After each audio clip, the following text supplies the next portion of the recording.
so we nakyanjudde mu lukiiko lw'abakulembeze bonna era mukulu munnange mu kitiibwa nakkiriza bannange kituufu nenyigira mu bulyake buno kituufu sente zino twagenda ntuzegabira sente meka miliyoni 15,000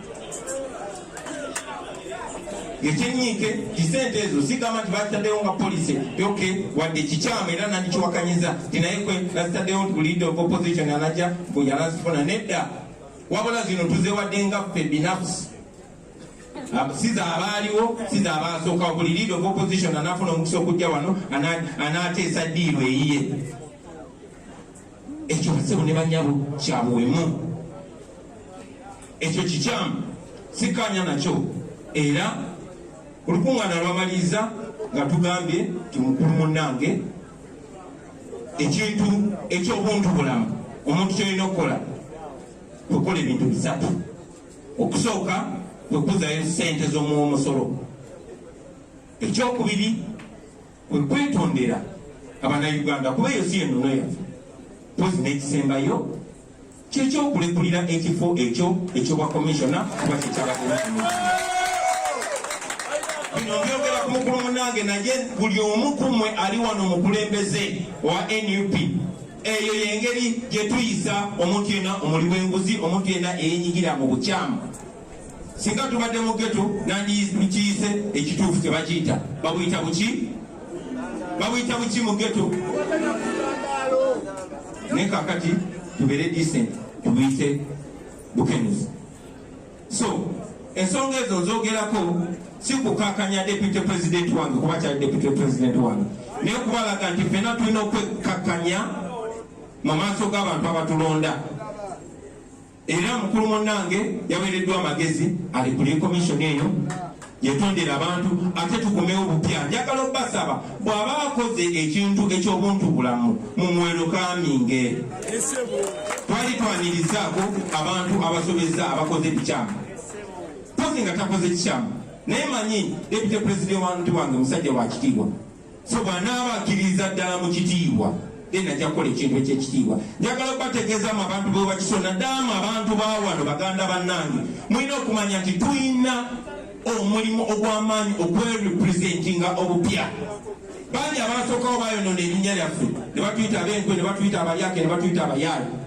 tulina obuvunanyizibwa okukyusa ekifaananyi ekyo fena ekitubeezawo kyekitiibwa kyokola tuyima nti ekitiibwa kya Buganda kyabadda ekitiibwa kyekitubeezawo ekitiibwa tekitegeeza kubeera na sente ekitiibwa tekitegeeza kubeera na buyinza bangi abalina sente naye nga tebalina kitiibwa bangi abalina obuyinza Museveni alina obuyinza alina emundu n'enzikumenyonya atambula nazo naye talina kitiibwa kubanga mubbi ekitiibwa okifuna lwa buntu bulamu ekitiibwa okifuna lwa bwesimbu tebayita integrity so have an integrity mark.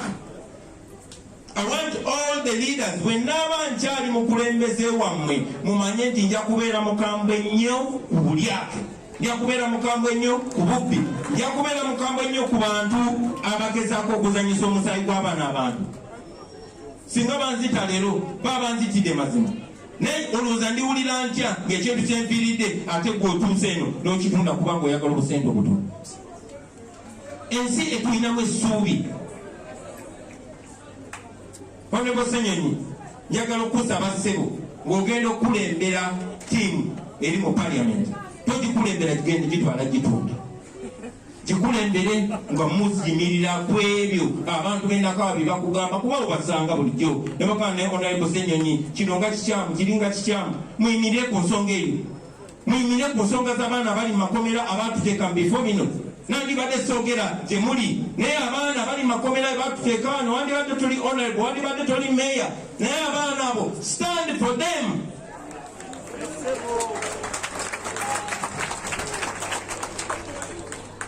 Njagala okuva waggulu nga mbasaba mwenna okubeera bapoliisi baffe hold us accountable nange nga muntwalidde nkiddamu mututeekeko eriiso ejjogi nga nange muntwalidde ffenna abakulembeze you have power over us.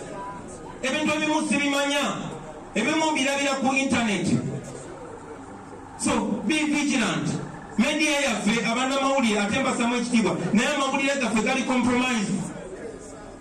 Wano mu Uganda tewali kintu kyali kirabisizako Museveni nga documentary mwakalaba bameka bagiwandikako mu mawulire gaffe. Mwaka kifuna emirundi emeka nga ffe bannayuganda tuweebwa engule wamu n'omutukuvu paapa. Wakakirabako emirundi emeka amawulire nga bakiwandise. So kana amawulire gagenda kuwandika bibasiruwaza byokka. Make sure you are citizen journalists. Make sure you hold us accountable and NCM. Tukwaniriza ku Mugisha Nandi Tours and Travel. Oyagala kusoma, kulambulako, oba kutambula na mwagalwawo. Tukukolera ku students visa. Munsinga Canada, America, German, Netherlands, n'endala nyingi. Ategwe visa yalema. Mugisha Nandi Tours and Travel. Ky'ekyokuddamu kyo. Tulina obumanyirivu mu by'okukola ku visa. N'osobola okutambula. Tukuwa n'amagezi gawandyagadde okukolera e Bulaaya. Mugisha Nandi Tours and Travel. Ekuyamba okkulungamya okufuna obutuuze, tulambuza saako n'okufunira ebifo eby'omulembe aw'okusula n'okukyakalira mu Uganda. Tusange ku Kalungu Building okuliraana City Square, Kampala Road, Level 4, Room 1. Okumanya ebisingawo tukubireko. Bannange, politics is so serious an issue to be left to politicians. Yes, sir. Temberekera tebemulaba mu masuuti nedda. Wano omusajja omu yali ayomba ate nezikirizaganya naye nti bali mu kusiba abaana ebakutte ku spiiti kubanga bamusanzemu n'ekipiina. Bali mu kusiba ababbi b'enkoko naye nga ababbi abakulu bambala batya. Tulina okwewala enkola ya Museveni basebo ne banyago. Siina moral authority genda kuvumirira nabbanja ngabbi amabaati ng'abangi ensirika busirisi. Kale n'olw'ensonga eyo basebo ne banyabo tugende nga tumanyi tetugenda kubeera held accountable. Si nze nzekka wabula n'abantu betukulembera. N'ebigambo ebyo njagala okubaagaliza okonecting obulungi, njagala okubaagaliza okuwuliziganya n'abantu obulungi, njagala okubaagaliza okulembera obulungi nga mumanyi nti eno revolution. This is not politics as usual. Tukyali ku mulamwa gwa kugobaganya Museveni, tewaliyo kintu kirala. N'okutegeeza abakulembeze bannange nti tumanyi nti waliwo abagulirirwa okuddayifizinga abantu okubajja ku mulamwa, naye tugenda kubeera nga tetulina gwe tubikkirira basebo ne banyabo. I cautioned the councillors of Wakiso and other councillors largely, those who we are aware went and dined with the devil. We urged you to come out and disassociate with General Museveni and his corrupt regime. You have to make it clear, to draw a line in the sand, whether you are for the people or against the people. Ekyo saaki bagambe mu Luganda kankiddemu ti bakansala n'abakulembeze mwene wa Wakiso twafuna information abagende wa Museveni, naye tubakukobola okutondawo nsaleesale, okutondawo omusitale. Musalewo either muli bakozi ba Museveni oba muli bakozi b'abantu ab'abalonda. In the same breath, I use this opportunity to address what you've all have been seeing in the media. I returned to a burning online protest. That online protest was the hashtag Uganda Parliament Exhibition. That protest was aimed at unearthing and exposing the rot at Parliament and the grand corruption and Mulungu Diaspora Foundation ngaigatide wamo African Canadian Foundation Back to Sako Global Conference mu September jangu sisinkana abakugu atoyige nga bwogabanya ebirowoozo. Tuyita ba doctors, ba nurses, ba counselors, ba nabyamizannyo, ba administrators, ba social workers, abasomesa, ba nabitone, abayizi, ba namawulire n'abalala bangi. Ba international participants mujja kusasula Canadian dollars 430 ate abanayolesa mujja kusasula Canadian dollars 520. Ba Canadian participants mujja kusasula Canadian dollars 200. Obakyalira eventbrite.ca. Eno global conference ekwata ku substance abuse, addiction, suicide ne mental resilience. Okumanya ebisingawo genda ku mukutu gwa www.canadianfoundation.org oba kuba essimu +167 740 195 oba +146 835 874 oba +1 +37 259 1951 oba +256 701 518 000 ate nosobola nogisindikako mobile money oba tu emailingire ku info@africanfoundation.org. Tusuba Global Conference etegekeddwa African Canadian Foundation. Gwe omuzadde eyitaze essomero erigenda okubangulira omwana wo nga muyeeya mukozi ate ayite ne first grade katukwanjulire Shehan Standard Day and Boarding Primary School abagenda okuteeka ebyensoma by'omwana wo ku mutendera ogusingira ddala. Empisa, eddiini, ebyemizannyo n'obuyiiya bwonna tubikulembereza ddala ng'ate ebyokulya n'ebyensula bya mulembe ddala. Tulina n'entambula eri abayizi abaviira ewala. Gwe ate omuzadde eyandiyagadde omwana wo okuyita ne first grade totunula obulala wonna okwewandiisa kugendera ddala maaso okuva ku nassale paka ku kibiina ekyomusanvu. Day ne boarding ng'ate n'ebisale birungi ate bisobokera ddala. Jjukira nti requirements zonna omwana wo azisanga ku ssomero. Tusangibwa Lubaga mu Bulwa Zone okuliraana 24/7 motel.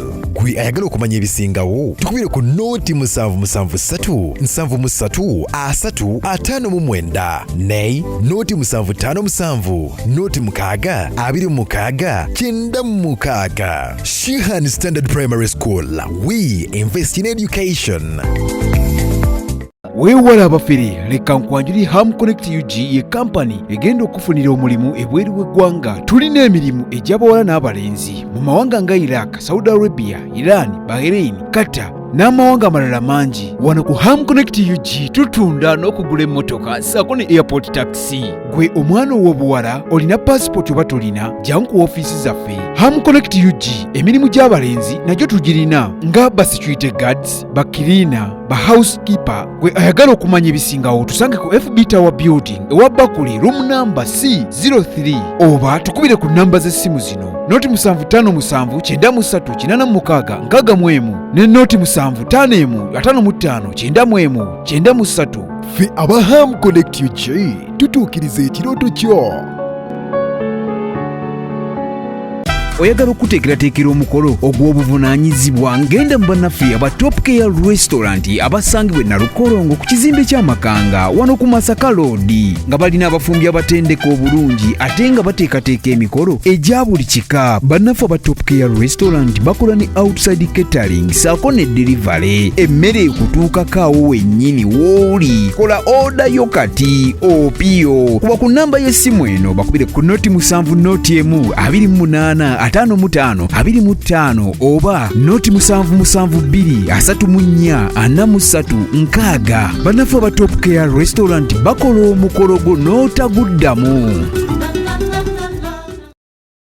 Boni Balista Coffee and Cafe Limited yeva bakutakati mu kukola okupaakinga n'okusomesa enkola ya kaawa. Tukola kaawa mu bika eby'enjawulo omuli espresso, cappuccino, black coffee ne latte. Tutendeka ate era ne tugaba ne certificate eri abayizi ababa bakuguze mu kukola kaawa mu bika nga V60 coffee, Chemex coffee, Aeropress coffee, Siphon coffee, Cold Brew Drip Tower coffee. Tusangibwa Kampala wa Bakuli ku FB Towers Building omwaliro ogusooka room number B04 okuliraana amafuta ga Haas. Okumanya ebisingawo 0703 07 43 65 ne 0784 11 27 21 oba tukyalireko ku website yaffe ku www.bonibalista.com. Boni Balista Coffee, fuel for the day.